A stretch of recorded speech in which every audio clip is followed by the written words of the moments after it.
Ignition sequence starts. 6, 5, 4, 3, 2, 1, 0. Liftoff. We have a liftoff.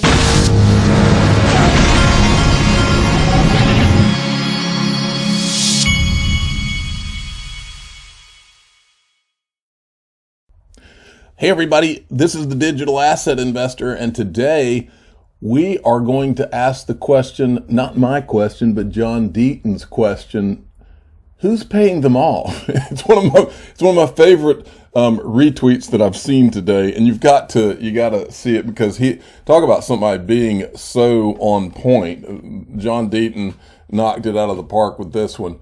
There is so much in play right now. Actually, today, folks, from what I'm reading today, this vote in Congress about this infrastructure bill, there are a lot of bad guys in this equation.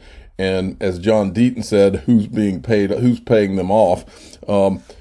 It's bizarro, but take a look at it. Now, the market, if you look, it's not a coincidence that these two proof of work, and remember, proof of work doesn't work, which makes it even more bizarre.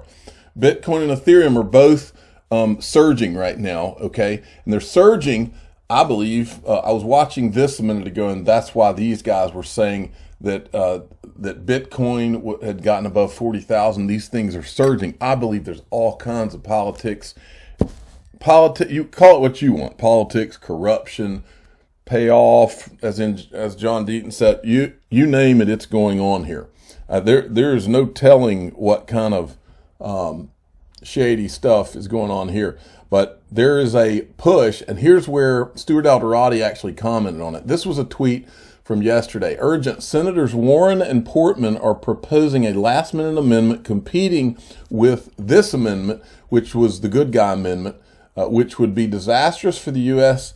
Crypto ecosystem. Save crypto, vote yes on Wyden, Loomis, Toomey amendments. Okay, and this one was the Warner and Portman amendment. The way I read it and the way I heard it was basically is an amendment that would make crypto would basically open the door for proof of work, but not other mechanisms.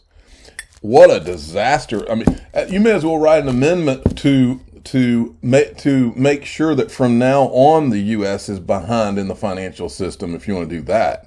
Because proof of work doesn't work, and all these people know it. That's why this is so shady. Ultra shady. Let me write that down. Ultra shady. And who's being paid? Or whatever, however John Deaton says it. I'll show you in a sec. Okay. Ron Hammond, this is the guy that used to work for Ripple. Now he's government relations at the Blockchain Association. He says the fact the crypto industry has forced a delay on arguably the largest policy priority of the administration outside of that word is a testament to the strong lobbying forces in play. We are working together, and to say we haven't slept much in the past week is an understatement. And then this is Cynthia Loomis, who's one of the good wrong word, but good guys in this whole thing. Good guys or girls or ladies. Excuse me. We need you. And I'm telling you all this too. We need you. Please call your senators. Please tweet. Please email. We are facing major headwinds on the Wyden, Loomis, Toomey amendment. That's the good one. Burying financial innovation in red tape and sending devs and miners on info collection, wild goose chases for info they don't know is horrible policy. So, and then this guy, Jerry Brito, he says, I'm thrilled to say that Wyden, Loomis, Toomey have introduced an amendment to explicitly exclude validators, hardware, software, wallet makers, and protocol devs from the tax reporting provisions. Bravo. So they're fighting the good fight. And then John Deaton comes in and says, I wonder who is paying them off. And he's talking about these people that proposed that bill to try to mess things up. And by the way, I heard that the White House is behind this bill, the one we don't want. Okay, so not good. And then I thought this was a timely tweet too by John Deaton. He says, Jamie Dimon is the poster boy of what's wrong with the legacy financial system. This was Jamie Dimon in 2017. If you're stupid enough to buy Bitcoin, you'll pay the price for it one day. And how it's going, JP Morgan are offering clients access to Bitcoin funds in 2021. Now, this was an interesting video I saw today I wanted to show you. This is from Boo Boo, at XRP Boo Boo, and apparently copying Gordon Gekko in on it. Listen to this. Go onto Google and type in digital pound company's house. Once you're on company's house, you then want to click filing history, scroll down and click on incorporation view PDF. Once you're on the incorporation PDF, you want to scroll all the way down until you find 3 companies. There's one company here that we are particularly interested in, Ripple Labs, XRP. Boom. All right. Okay. 1 second. I'm sorry for the clearing my throat. All right, so Ripple did a Ripple drop, and you got to see this. This is David Schwartz. I'm going to play it from here. What is an NFT, and what kind of impact do you think NFTs will have on the industry? An NFT, it stands for non-fungible token, and it's a token that means something that you can mint, buy, sell, trade, hold, that represents something unique in the real world. Like it could be even a physical object or a work of art. The use case we're seeing for NFTs today is mostly around collectibles.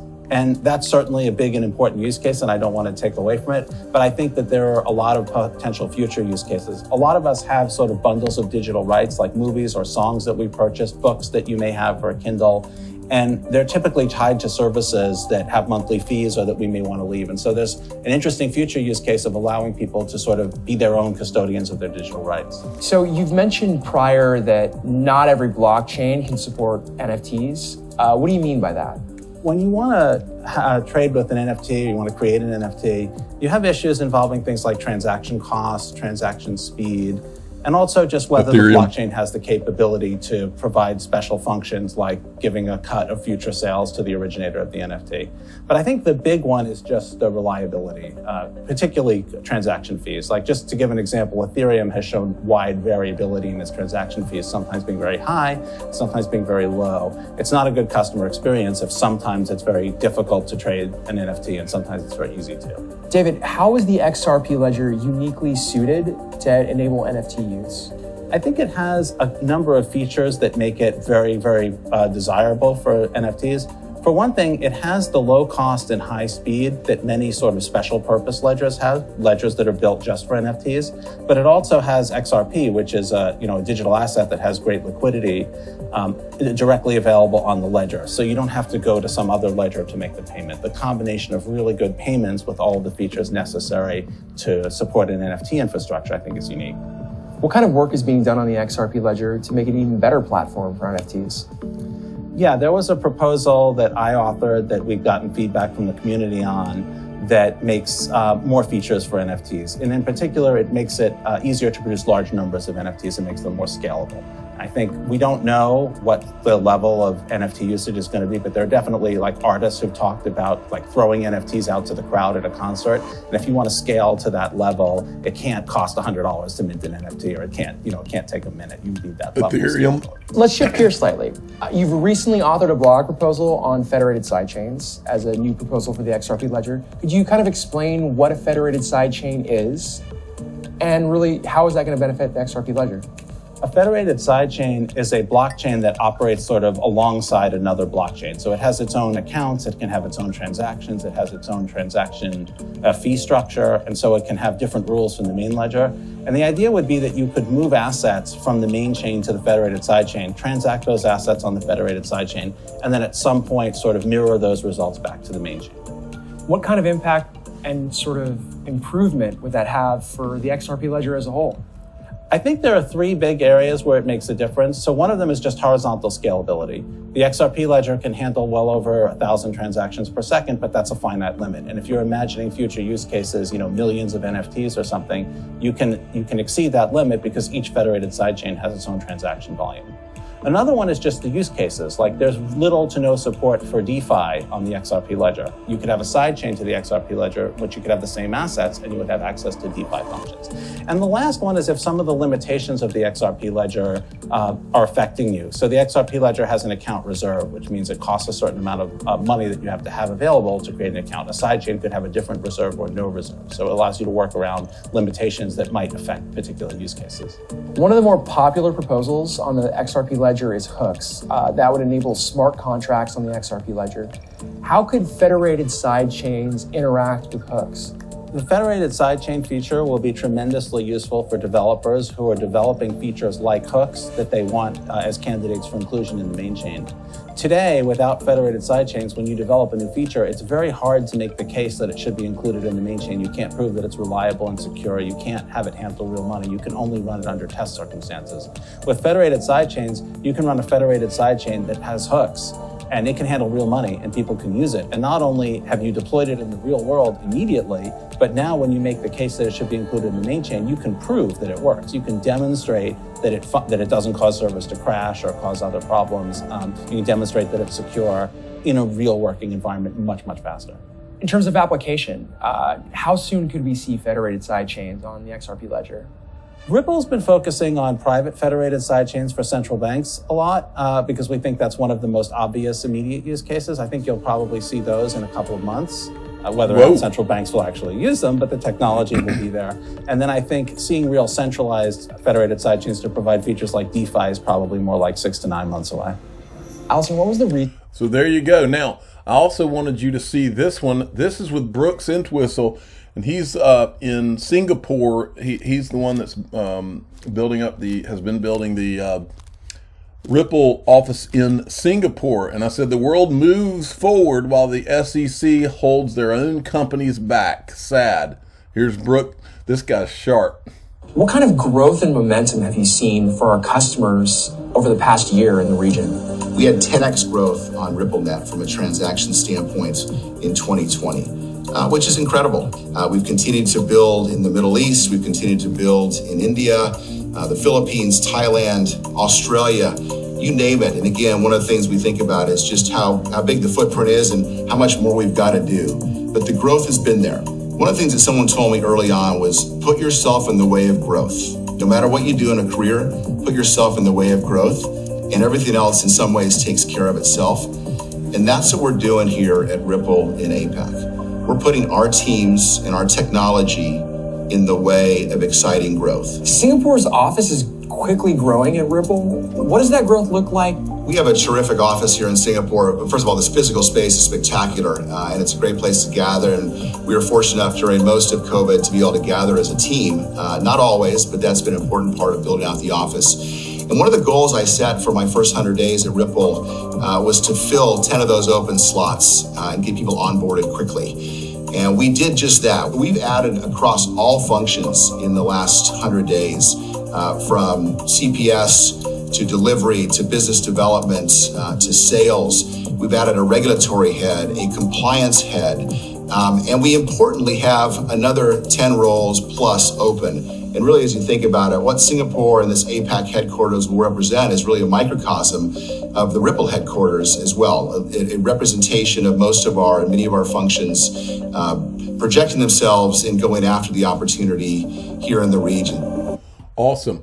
Okay, and then Tranglo, who's a Ripple partner, had tweeted this out. Malaysia's multilingual and multicultural uniqueness has enabled Tranglo to thrive abroad. Enhanced by Ripple Tech, we are poised to become even better. Then BitTrue had tweeted this out, another major partnership announced by Flare, who continue to be one of the industry's leading innovators. Flare, this is the part I wanted to see. BitTrue will also be supporting their Songbird airdrop in 1 month, okay? And just as a side note here,